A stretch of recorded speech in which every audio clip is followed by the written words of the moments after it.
الأنبياء والمرسلين وعلى آله وأصحابه وذرياته وأهل بيته أجمعين أما بعد فأعوذ بالله من الشيطان الرجيم بسم الله الرحمن الرحيم فلولا نفر من كل فرقة منهم طائفة ليتفقهوا في الدين صدق الله العظيم وقال رسول الله صلى الله عليه وآله وسلم الكيس من دان نفسه وعمل لما بعد الموت او كما قال رسول اللہ صلی اللہ علیہ وآلہ وسلم۔ بزرگان محترم، اللہ تعالیٰ نے ہماری اور آپ کی ساری انسانوں کی کامیابی اس مبارک دین میں رکھی ہے جس کو لے کر کے کائنات کی سب سے عظیم ہستی، اللہ کے سب سے چہیتے رسول، اس کے لاڈلے اور سب سے زیادہ محبوب اور پیارے نبی احمد مجتبیٰ محمد مصطفیٰ صلی اللہ علیہ وآلہ وسلم جس دین کو لے کر کے آئے ہیں، اس دین میں ہی انسانوں کی اصل کامیابی ہے، اور جو اس سے ہٹے گا وہ دلدل میں پھنس جائے گا، مصیبتوں کے، ناکامیوں کے دلدل میں پھنس جائے گا، جس سے نکلنا پھر اس کے لیے بہت مشکل ہو جائے گا۔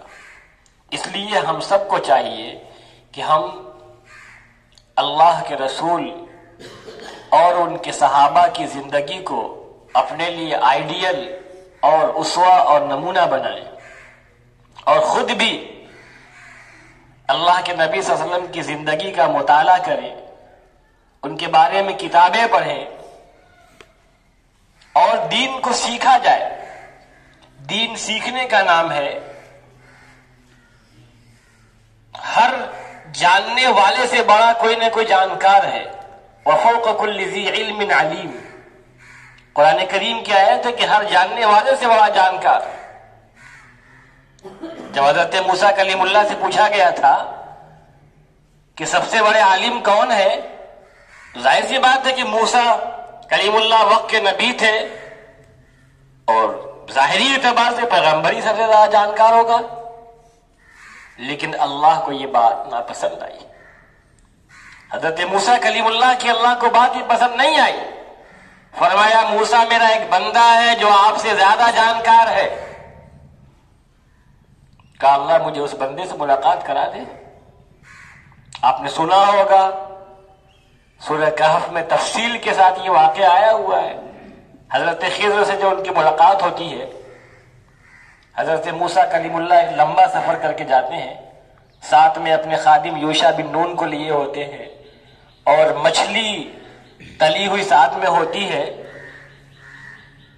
اور یہ علامت تھی کہ جہاں مچھلی زندہ ہو کے بھاگ جائے وہیں وہ بندہ تجھے ملے گا۔ رستے میں ایک جگہ قیام کیے اور اس کے بعد آگے بڑھ گئے۔ حضرت موسیٰ نے اپنے خادم سے کہا کہ لاؤ ذرا بھوک لگی کچھ کھلاؤ۔ کہا رے کیا بتاؤں، وہ جہاں ہم لوگ قیام کیے تھے نا وہی مچھلی زندہ ہو کے بھاگ گئی۔ وما انسانی الا الشیطان، کہا کہ میں نہیں بھولا، شیطان نے بھلا دیا کہ میں آپ سے اس کا تذکرہ کرتا۔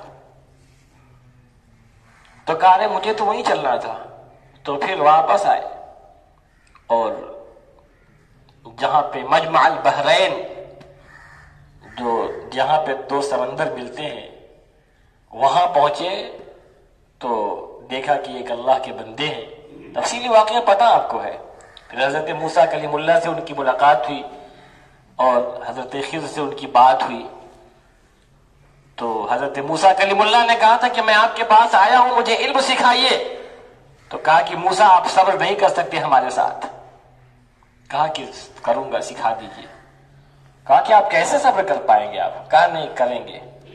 کہا ٹھیک ہے آپ میرے ساتھ رہیے، لیکن آپ ہمیں ٹوکیے گا نہیں کسی بات میں، ہم کچھ بھی کریں آپ کو کچھ نہیں بولنا ہے۔ کہا ٹھیک ہے۔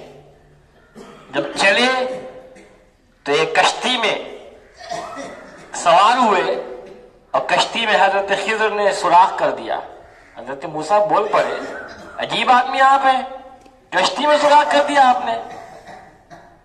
آپ نے کشتی میں سوراخ کر دیا، لوگ ڈوب جائیں گے تو کیا ہوگا؟ اور انہوں نے کہا کہ میں نے آپ سے کہا نہ تھا کہ موسیٰ آپ صبر نہیں کر پائیں گے؟ کہا یہ پہلی غلطی ہے، یہ پہلی غلطی چھوڑ دیں اور آگے چلا جائے.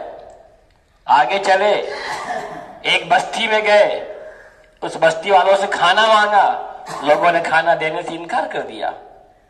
تو کہا کہ پھر دیکھا کہ اسی بستی میں ایک دیوار تھی جو گرنے والی تھی، اس دیوار کو سیدھا کر دیا. تو حضرت موسیٰ بول پڑے، آپ بھی عجیب آدمی ہیں، ان لوگوں نے آپ کو کھانا نہیں کھلایا اور آپ نے ان کی خیر خواہی کیا، ان کی دیوار سیدھی کر دیا. کہا موسیٰ آپ سے کہا تھا نا کہ آپ صبر نہیں کر پائیں گے.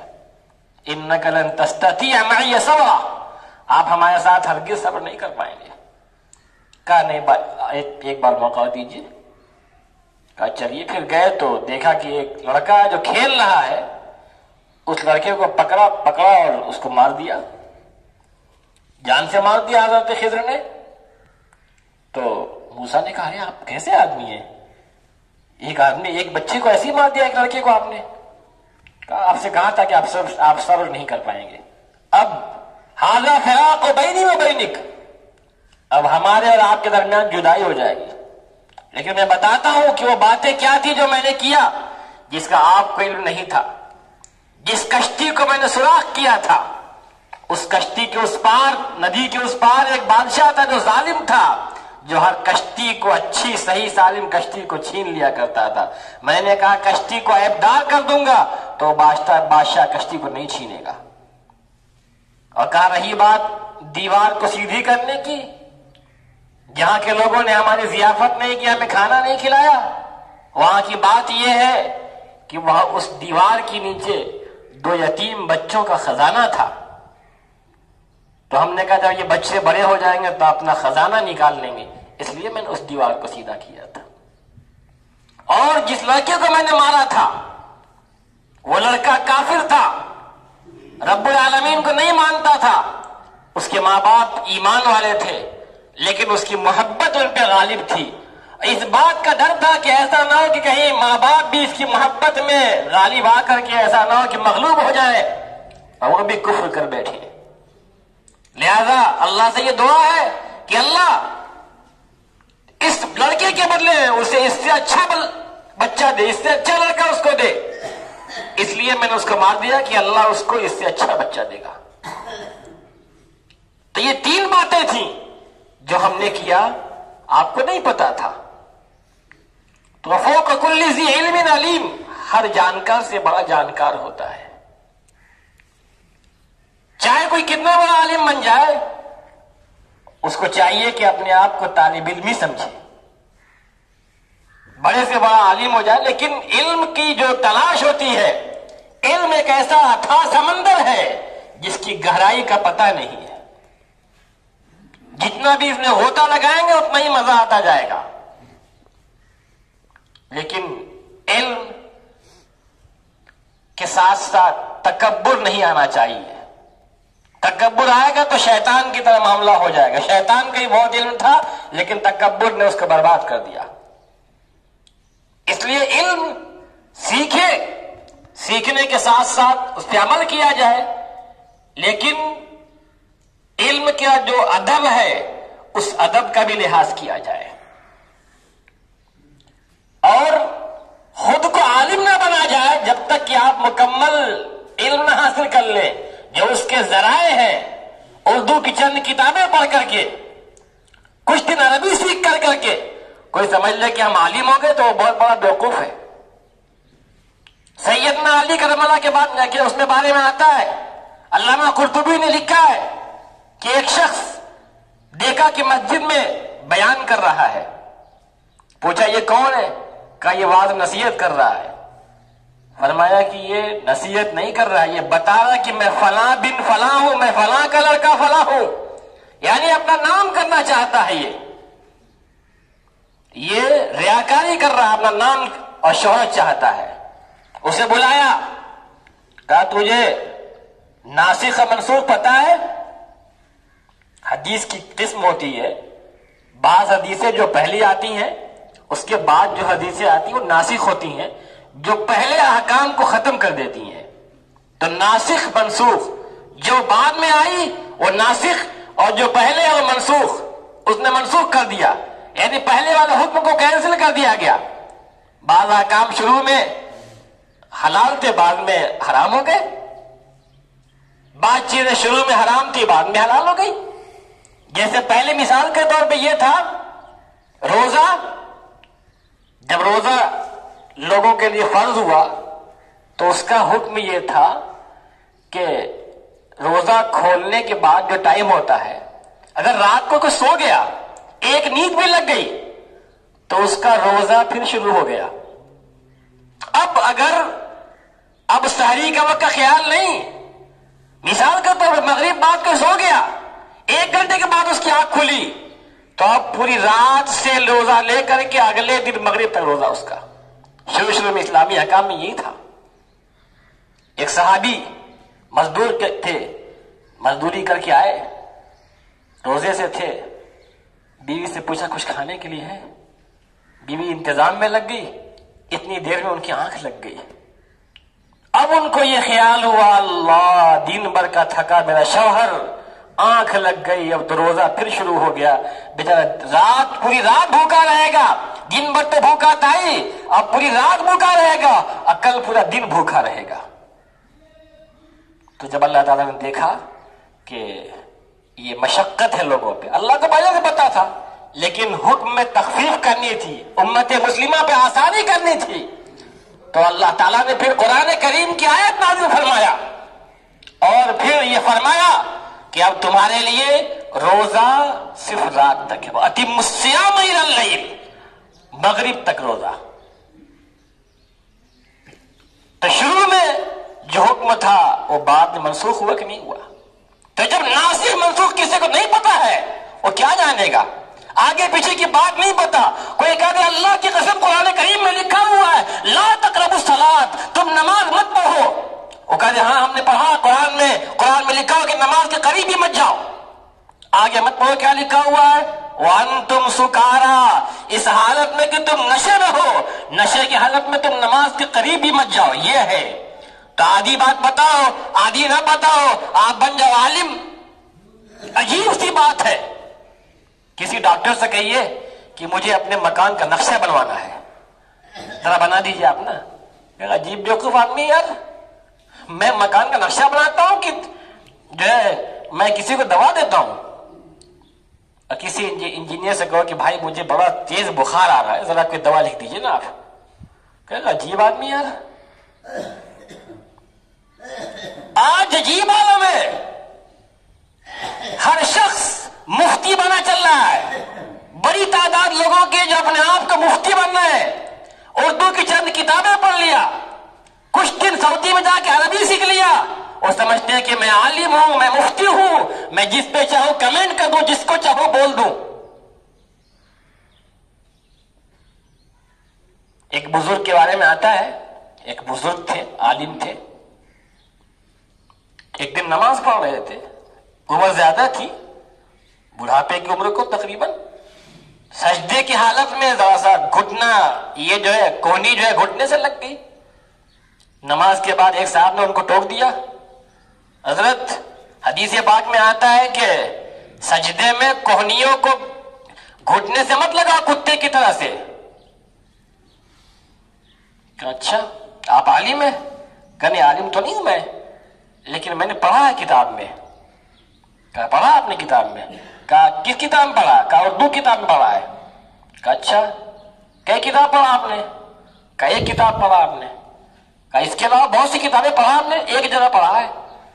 عربی جانتے ہیں؟ عربی بھی نہیں جانتے. کہا حدیث جانتے ہیں آپ؟ کہا تمام حدیثیں سامنے آپ کے ہیں؟ کہا نہیں تمام حدیث تو سامنے نہیں ہے. تو کہا جب نہیں معلوم آپ پہ تو ایک عالم پہ کمنٹ کیسے کر دیا آپ نے؟ آپ نے ایک عالم پہ کمنٹ کیسے کر دیا جب آپ کو پتہ ہی نہیں کہ اللہ کے نبی کی زندگی کے دو پہلو ہیں، ایک جوانی کے پہلو میں، ایک بڑھاپے کے پہلو ہے. جب نبی پاک صلی اللہ علیہ وسلم جوانی کے عالم میں تھے تو ان کا الگ تھا، لیکن جب تھوڑی عمر زیادہ ہو گئی، تھوڑا بدن بھاری ہو گیا تو سجدے میں آرام سے جاتے تھے، کبھی کبھی یہاں پہ کوہنیے سے لگ بھی جاتا تھا. تو تمہیں پتہ ہی نہیں ہے، تم نے گناہ کبیرہ کیا ایک عالم کو ٹوک کر کے. ایک عالم پہ آواز اٹھا کے تم نے گناہ کبیرہ کیا. اگر تمہیں کوئی کام کرنا ہی تھا تو تمہیں کسی عالم سے کہلوانا چاہیے تھا. تم ڈائریکٹ کہنے کے بجائے چاہیے تھا کہ تم کسی عالم سے کہلواتے. جیسے اپنے باپ سے کوئی بات کہنا ہے تو ڈائریکٹ باپ سے نہیں کہا جاتا، یہ باپ کی اصلاح کرنا ہے تو یہ ادب کے خلاف ہے. اپنے کسی بڑے سے جو باپ کا قریبی ہے اس سے کہلوایا جاتا ہے. ہر بات نہیں ہوتا تھا، جانے زبان سے کون سی بات نکل جائے جو بہت نقصان دہ ہو جائے. حدیث پاک میں آتا ہے، ابو داؤد شریف کی حدیث ہے کہ دو لوگ تھے پچھلی امت میں. ایک بڑا عبادت گزار تھا اور ایک شخص بڑا گناہگار تھا. دونوں بہت دوستی تھی. جو عبادت گزار تھا وہ اپنے دوست سے کہتا، یار اللہ کی عبادت کیا کر، یہ گناہ چھوڑ.